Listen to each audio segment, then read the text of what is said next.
पंजाब का 3,226 अरब रुपए का बजट तैयार, पेश होने का इंतजार। कल 6 घंटे की ताखीर से शुरू होने वाले इजलास में हुल्लड़बाजी, बजट पेश नहीं किया जा सका। पंजाब असेंबली का इजलास आज फिर दोपहर 1 बजे होगा। स्पीकर की अता तारर को बाहर निकालने की रूलिंग पर लीगी रहनुमा का पहले इनकार, फिर खुद ही ऐवान से बाहर चले गए। IG पंजाब असेंबली में आकर लॉन्ग मार्च के दौरान तशद्दुद पर मुआफी मांगे, स्पीकर का इसरार। डिप्टी स्पीकर पर जानलेवा हमला करवाने वाले शख्स के कहने पर IG और चीफ सेक्रेटरी को क्यों पेश करें? स्पीकर पंजाब असेंबली पर कानून की धज्जियां उड़ाने का इल्जाम। वजीर आला पंजाब की मीडिया से गुफ्तगू, बजट पेश करने से रोककर आइन की खिलाफ वर्जी की गई। ऐवान को प्राइवेट लिमिटेड के तौर पर चलाया जा रहा है। पंजाब काबीना के अरकान की प्रेस कॉन्फ्रेंस। अब गवर्नमेंट की आपके सामने हमने अपनी पूरी कोशिश की कि माहौल को ऐसा बनाए हाउस के अंदर, और मैंने फ्रैंकली स्पीकिंग कुछ चीज़ों पर कंसीड भी किया कि ठीक है, अगर आपके ये तहफ़्फ़ुज़ात हैं कि आपको इस पूरे प्रोसेस में कहीं पर तकलीफ हुई है तो हम उसके करेक्टिव मेजर्स लेने को तैयार हैं। खैबर पख्तूनख्वा में सरकारी मुलाजमीन पर नवाजिशात की बारिश, तनख्वाहों में 16 और पेंशन में 15% इजाफे का ऐलान। सरकारी मुलाजमीन को सेहत कार्ड प्लस में OPD की सहूलत भी मिलेगी। जुम्मे को घर से काम होगा। आला तालीम के लिए इंसाफ एजुकेशन कार्ड का इजरा। वजीर खजाना तैमूर सलीम झगड़ा ने 1332 अरब रुपए हजम का बजट पेश कर दिया।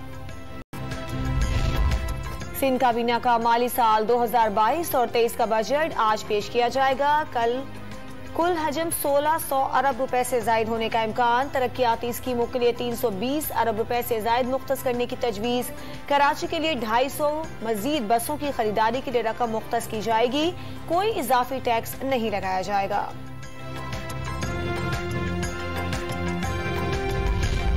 हुकूमत ने सस्ते आटे के बाद सस्ता घी स्कीम शुरू कर दी। यूटिलिटी सोर्स पर 300 रुपए किलो में दस्तयाब होगा।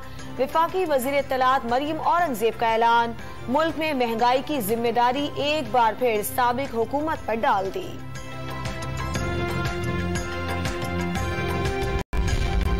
पाकिस्तान FATF की ग्रे लिस्ट से निकल आएगा। वजीर खजाना मिफ्ता इस्माइल पुरुम्मीद। ECC ने बिजली के 20 से टैरिफ बढ़ाने की मंजूरी दे दी।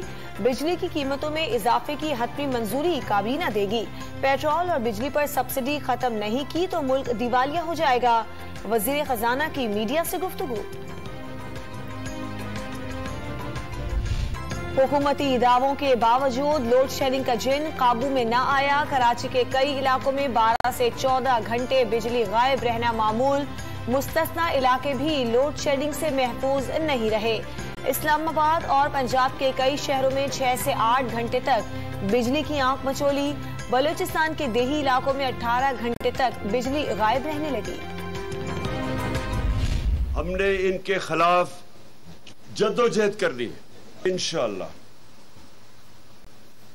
ये जब भी इलेक्शन होगा, और मैं ये उम्मीद रखता हूं पाकिस्तान के लिए कि जल्दी हो। इमरान खान का नून लीग पर इलेक्शन कमीशन की मदद से धांधली का मंसूबा बनाने का इल्जाम।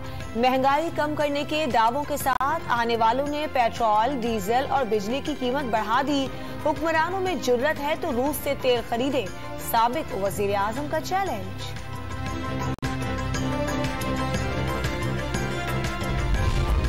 लाहौर में आसिफ अली जरदारी की विफाकी वजीर चौधरी सालिक हुसैन की रिहाइशगाह आमद।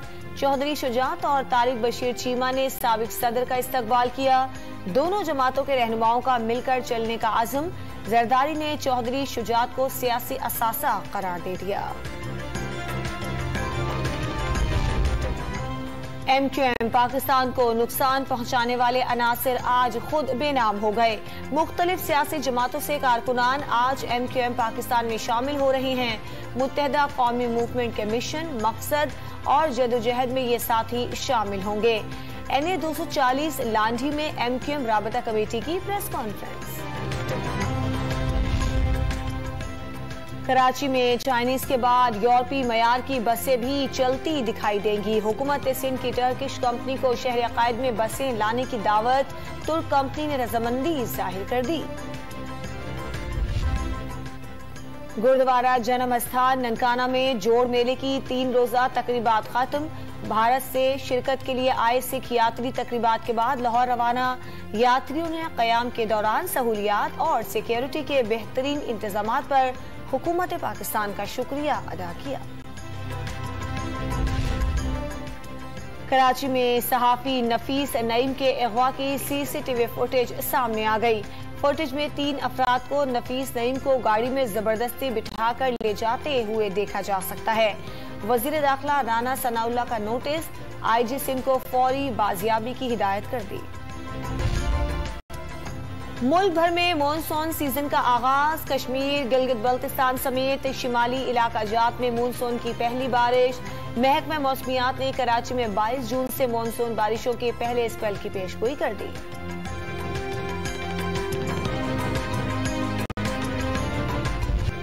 वेस्ट इंडीज के खिलाफ वनडे सीरीज में कामयाबी के बाद पाकिस्तान टीम ने आईसीसी रैंकिंग में भारत को पीछे छोड़ दिया। कौमी टीम ने वर्ल्ड रैंकिंग में 4थे नंबर पर कब्जा जमा लिया। कप्तान बाबर आजम ने कामयाबी को टीम वर्क का नतीजा करार दिया।